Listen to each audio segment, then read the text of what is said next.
Alright guys, in today's video, I'm gonna show you how to use button element. So without wasting any time, let's get started. So first of all, click on this elements option and then drag and drop this button element on your page, and then you can see our button element is placed on our page. So now for editing and modifying it, here on the right side you can see the more options will appear as you already know. So here on the top you can see the content, style and advanced tabs. So in the content tab you can edit the button label here. So now let's use a button label like buy now, and after that you can put your own link over here and then edit the setting of your link here.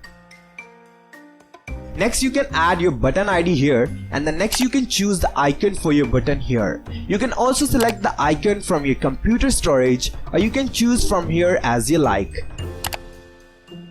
So now let's move to the style tab, in which you can edit the alignment left, center and right, and then in typography you can edit the font of your text. You can also choose your own font from your computer, or either you can use Google Fonts from here. Then you can also change the text size here. Then you can edit the weight, transform, style and decoration, and then finally you can change the line height and letter spacing here.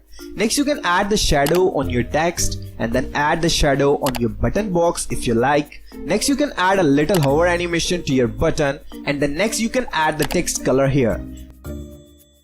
Next you can edit the background color of your button. You can also customize the color of your button, or either you can choose the gradient color if you like. Next you can add the border to your button, and then next you can change the spacing of your button here. So this is how you can use the button element. So please make sure to like this video and don't forget to subscribe to this channel. See you in the next video. Till then, take care of yourself and thanks for watching.